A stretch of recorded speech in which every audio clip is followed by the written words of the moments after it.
सर्वपक्षीय आमदारांचं हिवाळी अधिवेशनानिमित्त पायऱ्यांवरती फोटो सेशन पार पडलं। विधानसभेचं कामकाज अर्धा तास स्थगित करण्यात आलं। आज पायऱ्यांवरती आंदोलनाच्या ऐवजी फोटो सेशनचं चित्र पाहायला मिळालं। सर्वपक्षीय नेते या निमित्ताने एकत्र आलेले होते। ही हिवाळी अधिवेशनाची परंपरा असते की सर्व आमदारांचं एकत्रित फोटो सेशन केलं जातं। अधिक माहिती वेदांत नेप देतात। वेदांत, ज्या पायऱ्यांवरती आपण रोज आंदोलनाच्या बातम्या करतो तिथे आज असे हसते खेळते चेहरे आपल्याला पाहायला मिळाले सर्वपक्षीयांचे। कसं पार पडलं हे फोटोशूट? नक्कीच खरं तर याचे सगळे आमदार वाट बघत होते की फोटो सेशनसाठी काही आमदार तागी 10-15 मिनिटं आधी या ठिकाणी आले आणि जसं तू म्हणालीस की पायऱ्यावर आंदोलन आपल्याला रोज पाहायला मिळतात, तर त्याऐवजी आज फोटो सेशन आपल्याला पाहायला मिळतंय। खालच्या म्हणजे पहिल्या रांगेत आपण खुर्चीवर बघितलं तर मुख्यमंत्री, 2 उपमुख्यमंत्री आहेत। विधानसभा अध्यक्षांसाठी एक खुर्ची आपल्याला पाहायला मिळतेय। तिथे थोड्या वेळात विधानसभा अध्यक्ष येतील। सोबतच विरोधी पक्ष नेते सुद्धा उजव्या साईडला आपल्याला पाहायला मिळतात। त्यासोबतच विधानसभा उपाध्यक्ष आपल्याला पाहायला मिळतात आणि विरोधक त्यासोबतच मंत्री हे आपल्याला खुर्चीवर बसलेले पाहायला मिळतात। त्याच्यानंतरची जी पहिली रांग आहे तिथे सुद्धा काही मंत्री आहेत। म्हणजे खरं तर काही मंत्र्यांनी मोठेपणा दाखवत। वेदांत, तुला यासाठी थांबवते कारण खूप इंटरेस्टिंग घोषणाबाजी सुद्धा पाठीमागे ऐकू येते। तर या घोषणा काय आहेत नेमक्या? हो, छत्रपती शिवाजी महाराज की जय, भारत माता की जयच्या घोषणा आपल्याला पाहायला मिळतात। आणि जसं मी म्हटलं की एक खुर्ची रिकामी होती ती विधानसभा अध्यक्षांसाठी आणि विधानसभा अध्यक्ष राहुल नार्वेकर सुद्धा आता या फोटो सेशन मध्ये आलेले आहेत। आणि एकीकडे घोषणा, एकीकडे हस्त आंदोलन होत आहेत। सगळ्यांचे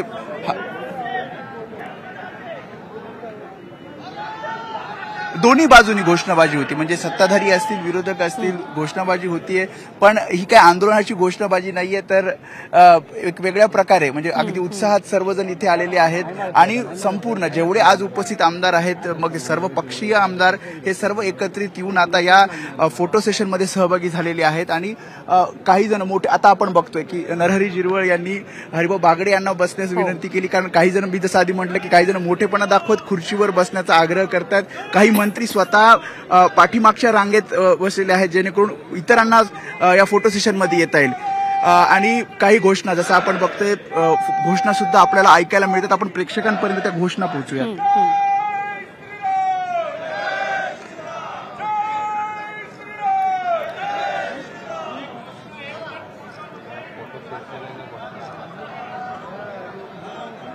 त्यामुळे अशा प्रकारे आपण बघितलं फोटो सेशन पार पडलेलं आहे आणि आता पुन्हा एकदा सभागृहात हे सर्वजण जातील आणि पुढील कामकाजाला सुरुवात होईल।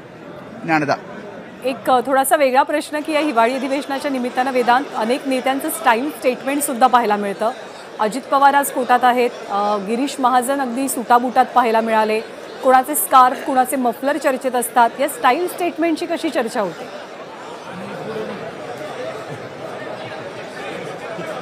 नक्कीच आपण बघितलं हिवाळी अधिवेशन म्हणजे अगदी पहिल्या दिवसापासून प्रत्येक जण, काही जण खादीचे कपडे घालून परिधान करून येत आहे, काही जण कोट, काही जण ब्लेझर घालून येत आहे, काही जण सुटाबुटात येत आहे आणि प्रत्येकाची एक वेगळी स्टाईल आपल्याला या हिवाळी अधिवेशनाच्या निमित्तानं पाहायला मिळते। आपण बघितलं रोजच्या म्हणजे राजकीय नेते असतात, पांढरा शर्ट परिधान केलेला असतो, मात्र त्यापेक्षा वेगळी स्टाईल आपल्याला या हिवाळी अधिवेशनात पाहायला मिळते। आणि रोज कोणी ना कोणी एक नेता वेगळ्या स्टाईल, एक वेगळे कपडे परिधान करून आपल्याला या अधिवेशनामध्ये हजेरी लावताना पाहायला मिळतोय।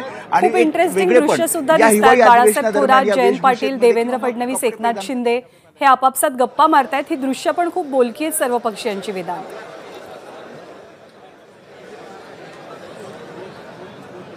नक्कीच मी जसं आधी सांगितलं की फोटो सेशनसाठी 10-15 मिनिटं आधीपासूनच इथे सगळी तयारी करण्यात येत होती। आणि या बाजूला म्हणजे विधानसभा अध्यक्षांशी सुद्धा काही जण चर्चा करतायत।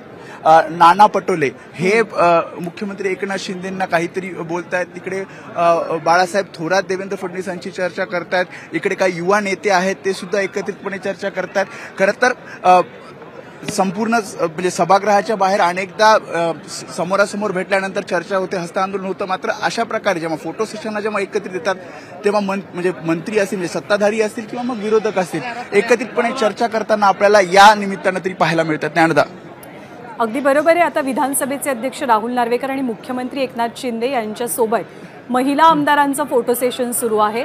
हे थोडेसे विरंगुळाचे क्षण, कारण नेहमीच वादविवाद किंवा थोडीशी टोकाची भूमिका वेगवेगळ्या मुद्द्यांवरनं विषयांमधनं सभागृहात घेतली जाते, बाहेर घोषणाबाजी पाहायला मिळते.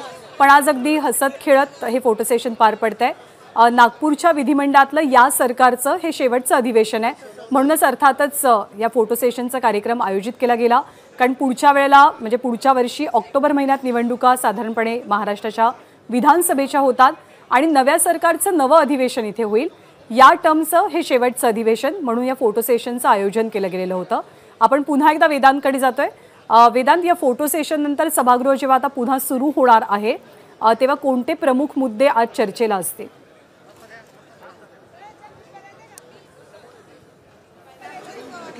शेतकरी आत्महत्याच्या संदर्भात पुन्हा एकदा चर्चा केली जाणार आहे. कारण प्रश्न उत्तरामध्ये काही आकडेवारी समोर आणलेली आहे, ज्यामध्ये जानेवारी ते ऑक्टोबर दरम्यान शेतकऱ्यांच्या किती आत्महत्या झाल्या, कशी कुठून किती प्रकरणं आली, या संदर्भातली आकडेवारी जाहीर केलेली आहे. आणि आता यातनं बाहेर कसं पडता येईल किंवा यासाठी उपाययोजना नेमक्या काय करण्यात येतात राज्य सरकारकडनं, त्याचं उत्तर सुद्धा देण्यात येईल. शिवाय इतर काही महत्वाचे मुद्दे म्हणजे पुन्हा एकदा आरक्षणासंदर्भात सुद्धा चर्चा होण्याची शक्यता आहे. आणि इतर महत्वाचे मुद्दे विधान परिषदेमध्ये पुन्हा एकदा चर्चेले जातील. मात्र त्याआधी पुन्हा एकदा आपण फोटो सेशनकडे जाऊयात. आता जसं आपण बघितलं की आता सुनील प्रभू हे मुख्यमंत्री एकनाथ शिंदे यांच्याशी चर्चा करतायत. काही हास्य विनोद होत आहेत. हो, नेमकं काय बोलतायत हे तरी कळत नसलं तरी काहीतरी एखादा हास्य विनोद होताना आपल्याला पाहायला मिळतं. तर दुसरीकडे पुन्हा एकदा म्हणजे सभागृहाला जाण्याआधी काही म्हणजे पक्षाचे आमदार सुद्धा फोटो सेशनची काहीतरी विनंती करत होते. आणि त्यानंतर पुन्हा एकदा या दृश्यांमध्ये बघतोय. नाही, या 5 वर्षामध्ये वेदांत, महाराष्ट्राचं राजकारण 360 अँगलमध्ये बदललं. अनेकांमध्ये कटुता आली, वैचारिक मतभेद झाले, पक्ष फुटले, आमदार विभागले गेले आणि त्या पार्श्वभूमीवरती हे फोटो सेशन पार पडतंय, जिथे हसत खेळत वातावरण किंवा खेळीमेळीचं वातावरण आज आपल्याला दिसतंय. वेदांत,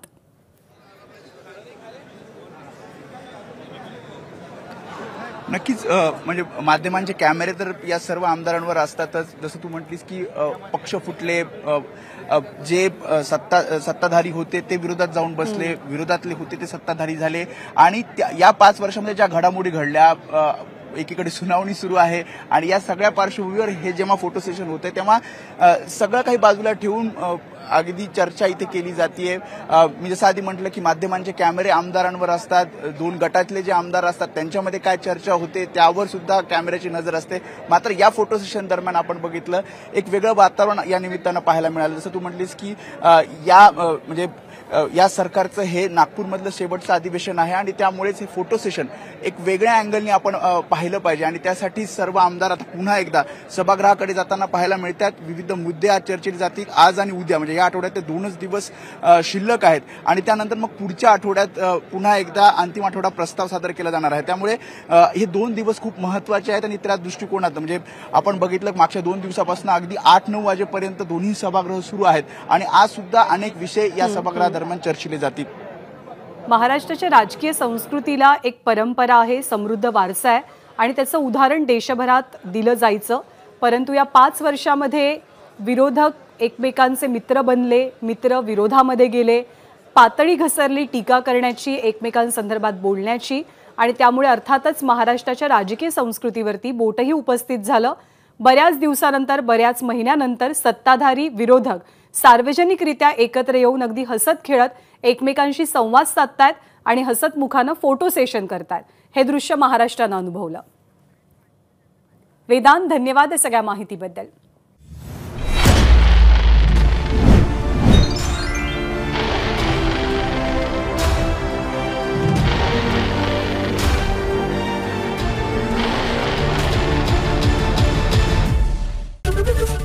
एबीपी माझा, उघडा डोळे बघा नीट.